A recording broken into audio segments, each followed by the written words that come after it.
Oxford Bookworms, Stage 1. Mutiny on the Bounty.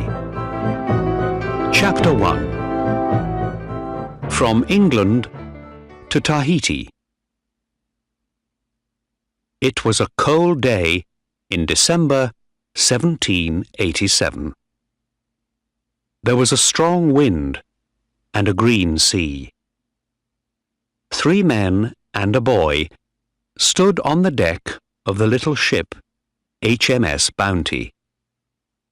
Behind them, on the land, were some hills and small white houses. The ship moved slowly out to sea. The boy, Peter Heywood, was 14 years old. He was a young officer, and he was happy and excited. "England looks very small, Mr. Christian," he said. Fletcher Christian smiled at him.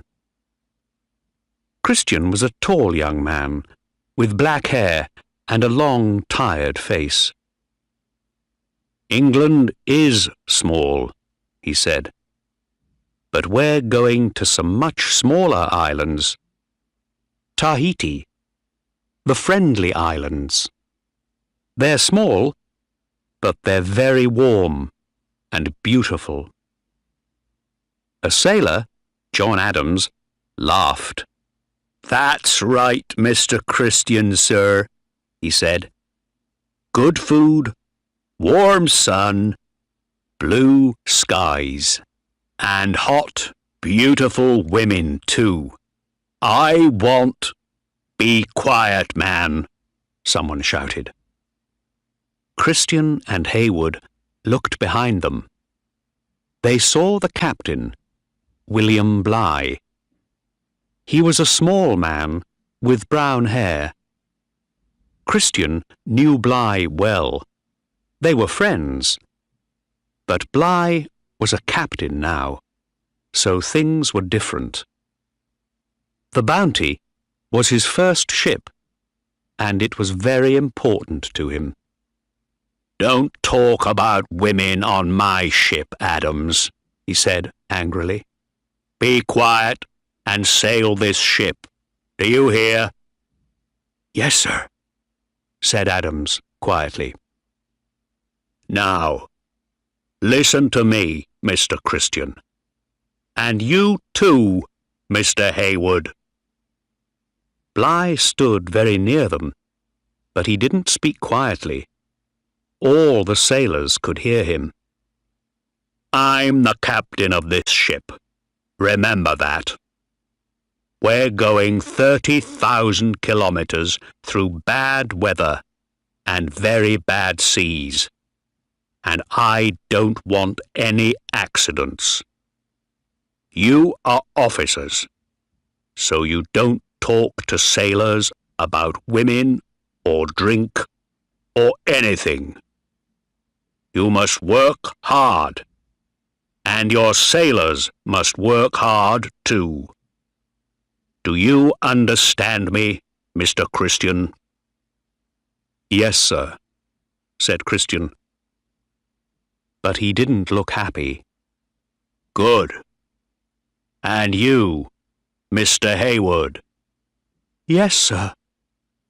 The boy looked at Bligh, afraid. Then Bligh smiled. "Is this your first time at sea, boy?" "Yes, sir." "Well, you must work hard, and listen to me. One day, perhaps, you can be a captain too. Would you like that?" "Yes, sir, of course," Peter Heywood smiled. "Right then. Mr. Christian, look at those men there. They aren't working. Run and talk to them, quickly." Bligh smiled again at Heywood. "In a happy ship, the men must work hard, but the officers must work harder." Do you understand, boy? The Bounty sailed south across the Atlantic. For 10 days they were in a storm near Cape Horn, but they could not sail west because of the strong west wind. So they sailed east to South Africa, Tasmania, and Tahiti. There were 33 sailors on the Bounty and 11 officers. Bligh was the captain. Christian was his second officer. The ship was often wet and cold, but no one was ill. Once, Bligh gave the sailors some apples, but they would not eat them because they were old and bad. Bligh was very angry. "Damn you men!" he shouted. "Apples are good for you. You eat them, I say." On the 26th of October, 1788, the Bounty arrived at Tahiti. The islanders came to the ship in big canoes with food. The king of Tahiti, Otto, was friendly. Bligh went to Otto's house and gave him things from the King of England. "Thank you, Captain," Otto said. "You are welcome here. I must give the King of England something too.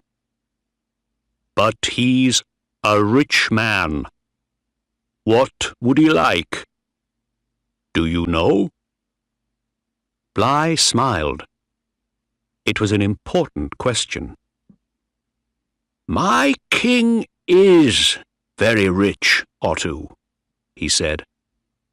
"But we don't have any breadfruit trees in England. My king would like some for his people in Jamaica. Can I take some on my ship?" Otto laughed. "Of course," he said. "That's easy. Take lots of them.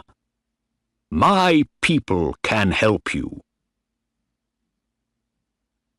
The Bounty stayed at Tahiti for 5 months, and by March there were 1,000 breadfruit trees on the ship. Tahitian children played on the ship, and in the evenings the sailors danced and sang with the women. One morning, some sailors and Tahitian women took a ship's boat to a different island. Bligh was very angry. When the sailors came back, he put chains on their legs.